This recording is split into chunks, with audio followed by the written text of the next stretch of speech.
12 janvier 2010, 12 janvier 2012. Il y a 2 ans, jour pour jour, Haïti était secoué par l'un des pires séismes de son histoire.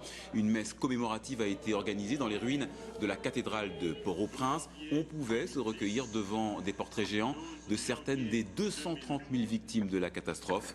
Aujourd'hui encore, les effets du tremblement de terre se font sentir. La reconstruction avance très lentement. 500 000 personnes vivent toujours sous détente. Guillaume Villadier. On leur avait promis un nouveau pays, de nouvelles maisons, des hôpitaux modernes, des fermes et des usines prospères. En janvier 2010, malgré le choc et l'effroi, la mobilisation mondiale sans précédent avait laissé entrevoir aux Haïtiens un meilleur avenir. 2 ans après le séisme, des centaines de milliers de personnes vivent encore sous des tentes, dans des camps surpeuplés. Les immeubles du gouvernement, les églises et les habitations sont toujours à terre.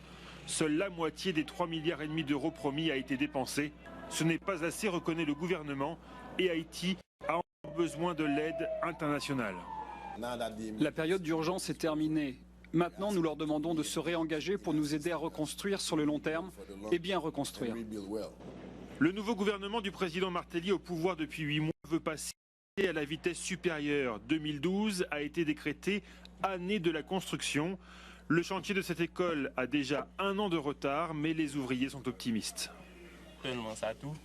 La saison des pluies est terminée et pour l'instant ça n'avance pas vite. Mais je crois que ce projet va aider plus de personnes à trouver du travail dans la construction.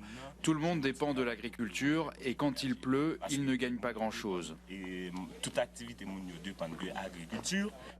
Mardi, dans la ville de Mirbalais, un tout nouvel hôpital a été inauguré. Grand, bien équipé, il servira à former des médecins.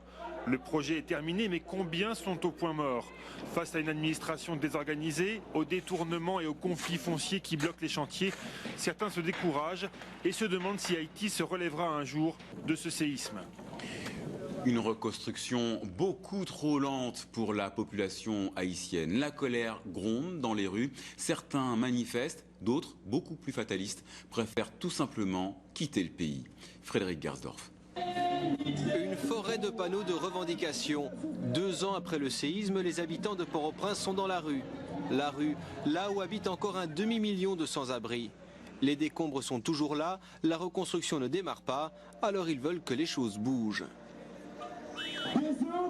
2 ans après le tremblement de terre, la population haïtienne est toujours sous les tentes, alors que 400 millions de dollars ont été dépensés.